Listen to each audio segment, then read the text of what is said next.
വിന്നറും സ്റ്റാറൊക്കെ ആയി കഴിഞ്ഞാൽ പിന്നെ തൊടാൻ പറ്റില്ല. ഒരാൾക്കും തൊടാൻ പറ്റാത്ത ഒരു കപ്പാസിറ്റിയിലേക്ക് നമ്മൾ വളരും. തയ്യാറാണോ? ഈ കഥ വേണോ? സാധാരണ വിട്ടൊരു 10 മിനിറ്റ് കൂടുതലിരിക്കാൻ തയ്യാറാണോ? അതുകൊണ്ട് നമ്മൾ നോക്കാം എന്താണ് കഥ. കഥ പല ആളുകളും കേട്ടിട്ടുണ്ടാവും, പക്ഷെ കേൾക്കാത്ത പല ആളുകളുണ്ട് അല്ലെ. കേട്ട ആളുകൾക്ക് ഇതിൽ ഉറച്ച ആളുകളാണ്, കേൾക്കാത്ത ആളുകളാണ് ഇതിൽ ഉറക്കാത്ത ആളുകൾ അല്ലെ. അപ്പൊ കേട്ട ആൾക്ക് വേണ്ടി പറയണം, കേൾക്കാത്ത ആൾക്ക് വേണ്ടി പറയണം. ജയശ്രീ മാഡം കേട്ട ആൾക്ക് ഒന്നുകൂടി അറിയാം അല്ലെ. ഈ കേട്ട ആളുകൾക്ക് ചിലർ ഇങ്ങനെ അറിയില്ലേ, ഈ കവണമട്ടം അറിയും. കവണമട്ടം എങ്ങനെയാ? ഇങ്ങനെയാ കവണമട്ടല്ല. ചില ആളുകൾ കേട്ട ആളുകൾ തന്നെ ആർസിമിൽ കവണമട്ടമേ ചവിട്ടി വരും. ഒരു തലയ്ക്ക് ചവിട്ടി കഴിഞ്ഞാൽ എത്ര പോകും. ഈ കവണം പറ്റുന്നില്ല, ഇങ്ങനെ നിൽക്കാൻ പഠിക്കണം. എന്നിട്ട് ആ വളവുണ്ടല്ല ചവിട്ടി നിർത്തണം.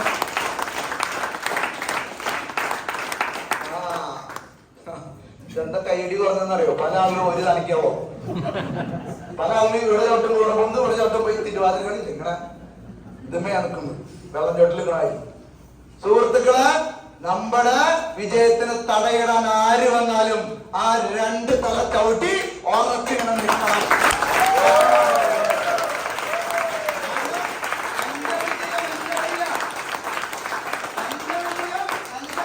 എന്റെ കുടുംബത്തിന്റെ വിജയം എന്റെ കയ്യില, നാട്ടുകാരും വീട്ടുകാരും ബന്ധുക്കാരും കയ്യിലല്ല. 10 രൂപ കാശിലിങ്ങനെ മാറ്റി നിർത്തും, പുച്ഛിക്കും, കളിയാക്കും. അതുകൊണ്ട് എന്റെ വിജയം എന്റെ കാലില്.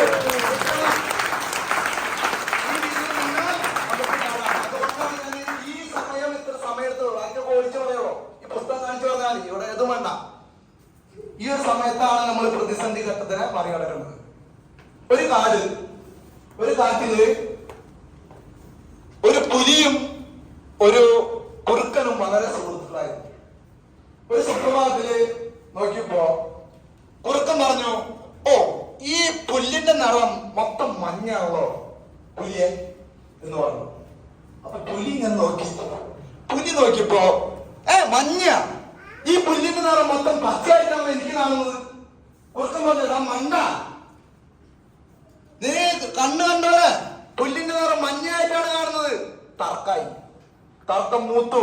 ഏറ്റവും അടുത്ത സുഹൃത്തുക്കളായിട്ട് അടിയിലെ പക്കത്ത് വരെ വന്നു. അങ്ങനെ അതിലൂടെ കടന്നുപോയ പല ആളുകളും ഇടപെടാൻ നോക്കി, പക്ഷെ ആരും കൂട്ടാക്കിയില്ല. ഇത് തർക്കം മൂത്തു, ആരും ഇവരെ കൺവിൻസ് ചെയ്യാൻ പറ്റില്ല. അങ്ങനെ രാജസന്നിധിയിൽ ഇവരെ തർക്കം അറിഞ്ഞു. അങ്ങനെ പടയാളികൾ വന്നു, കുന്തം പടച്ചക്ര ഇത് വന്നു, നിങ്ങളെ രാജാവ് വിളിക്കുന്നുണ്ട്. 2 പേരെയും രാജകൊട്ടാരത്തിൽ കൊണ്ടുപോയി. രാജാവിന്റെ സന്നിധിയില് ഇങ്ങനെ സഭ കൂടിയിരിക്കുന്ന സമയത്ത് 2 പേരെയും കൊണ്ടുചെന്നു. പറഞ്ഞു, പുലിയ നീ പറയൂ, എന്താണ് നിന്റെ പ്രശ്നം? അപ്പോൾ പുലി പറയാണ് രാജാവിനോട്, അങ്ങൊന്നൊക്കെ അറിയില്ലേ, ഇവിടെ ഇരിക്കുന്ന എല്ലാവർക്കും അറിയില്ലേ പുല്ലിന്റെ നിറം പച്ചയാണെന്നുള്ളത്? ഞാൻ പറഞ്ഞു പുല്ലിന്റെ നിറം പച്ചയാണ്, പക്ഷെ ഈ കുറുക്കൻ പറയുന്നു പുല്ലിന്റെ നിറം മഞ്ഞയാണെന്ന്. സാറെന്നല്ല, രാജാവെങ്കിലും ഒന്ന് എന്ന് പറഞ്ഞ് മനസ്സിലാക്കിയാണ് കൊടുക്കാൻ. രാജാവ് വേറെ പ്രത്യേകിച്ച് ഉത്തരവൊന്നും പറഞ്ഞില്ല, അത് കേട്ടു. ഇനി കുറുക്ക, നിന്റെ എന്താണ് ബോധിപ്പിക്കാണെന്ന് പറയൂ. കുറുക്കൻ പറഞ്ഞു, അങ്ങൊന്നൊക്കെ അറിയില്ലേ പുല്ലിന്റെ നിറം മഞ്ഞയാണെന്നുള്ളത്? ഈ മണ്ടനായ പുലി പറയുന്നു പുല്ലിന്റെ നിറം പച്ചയാണെന്ന്. അങ്ങനെങ്കിലും ഒന്ന് പറഞ്ഞു അവനെ മനസ്സിലാക്കി കൊടുക്കാം. രാജാവ് വേറെ ഒന്നും പറഞ്ഞില്ല. രാജാവ് പറഞ്ഞു, ആരവിടെ? അപ്പന്റെ 2 കുന്തം പടച്ചക്രായിട്ട് 2 അപ്പുറത്ത്.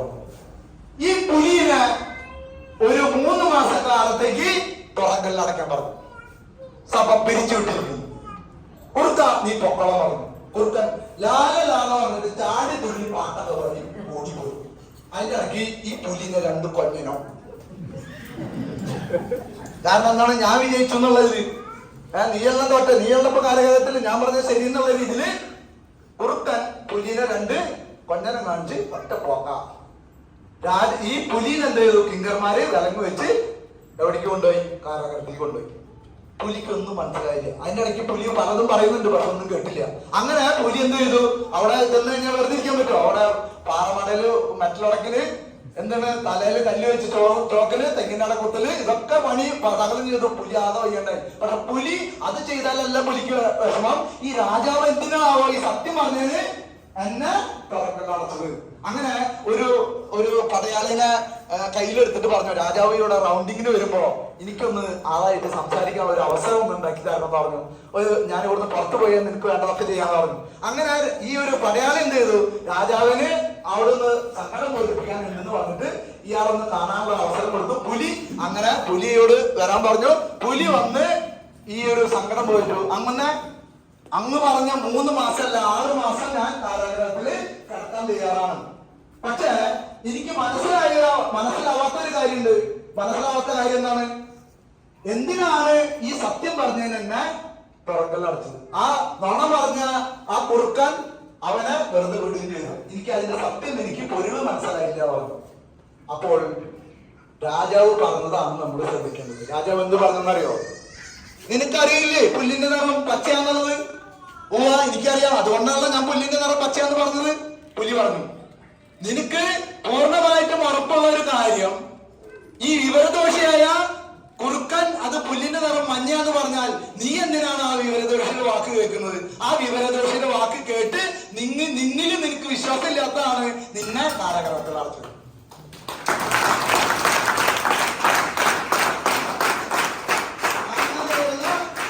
അങ്ങനെയുള്ള പല കുറുക്കന്മാരും പാമ്പും പഴുതാരും ഒക്കെ നിങ്ങളെ കുത്തി നോവിക്കാനും കളിയാക്കാനും പുച്ഛിക്കാനും വരും.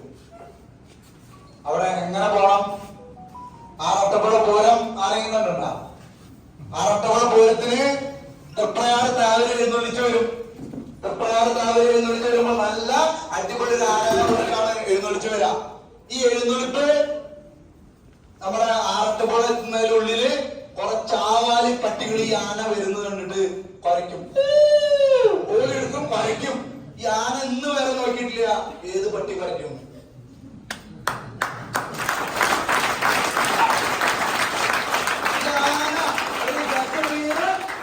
ഇങ്ങനെ തെളിഞ്ഞു പോണ പോലെ ആസിമിൽ പോവാൻ സാധിക്കണം.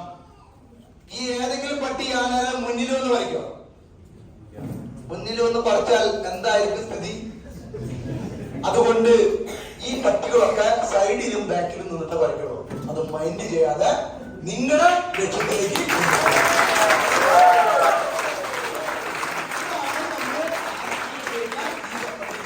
ഈ ഘട്ടത്തിൽ ഇതിനെ തരണം ചെയ്തില്ലെങ്കിൽ നിങ്ങൾ തോറ്റു.